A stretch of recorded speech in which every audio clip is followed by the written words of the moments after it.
അങ്ങനെ പേരാവൂരെത്തി, ഇങ്ങനെ ചുങ്കക്കുന്നിലെത്തി. അത് കഴിഞ്ഞിട്ട് പിന്നെ നെല്ലും കപ്പയൊക്കെ നട്ടു, വിതച്ചു. അങ്ങനെയൊക്കെയാണ് ജീവിതം അല്ലേ? അപ്പോൾ മക്കളെത്രയാ?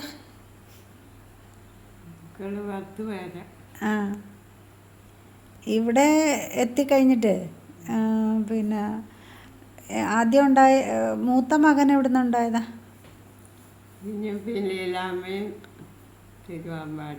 ആ, ആ. അപ്പോൾ ബാക്കി 8 പേരും ഇവിടെ ഉണ്ടായി അല്ലേ?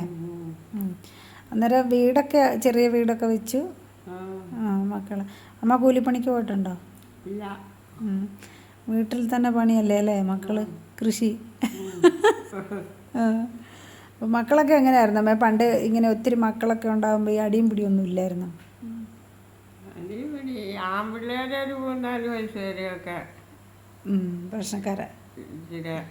ചെറുതിയുണ്ടായിരുന്നു. അയൽവക്കങ്ങളൊക്കെ ഉണ്ടായിരുന്നോ? അതിലൊക്കെ ഉണ്ടായിരുന്നു. 2-3 വീട്. മണിമലയിൽ നിന്ന് ഇങ്ങോട്ട്, അല്ല തിരുവമ്പാടിയിൽ നിന്ന് ഇങ്ങോട്ട് പോന്നപ്പം വിഷമം ഉണ്ടായിരുന്നോ?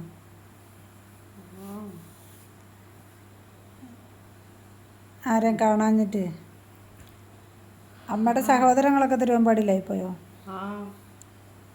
അമ്മയുണ്ട്, ആങ്ങളമാരും അവരെയൊക്കെ വിട്ടിങ്ങ് പോകുന്നതിൻ്റെ ഒരു സങ്കടം അല്ലേ? പിന്നെ മക്കളായി, ലോകമായി. പിന്നെ ആരും സഹോദരങ്ങൾ ഈ ഭാഗത്തില്ലായിരുന്നോ?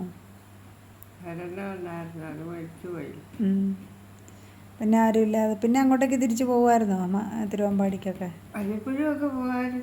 ആ, 3-4 വർഷം കൂടുമ്പോൾ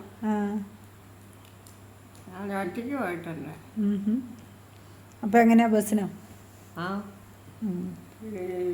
കുന്നിന്ന് ബസ് കയറി കോഴിക്കോട് എത്തുമായിരിക്കും. രാവിലെ അല്ല, അവിടുന്ന് കോഴിക്കോടൻ ബസ് കയറി, പിന്നെ മുക്കം തിരുവമ്പാടി ബസ് കയറി. ഓഹോ, എല്ലാം വായിക്കാനൊക്കെ അറിയാമായിരുന്നല്ലേ? ഞാൻ നിന്നെയും കൊണ്ടും പോയിട്ടുണ്ട്. അത് ശരി.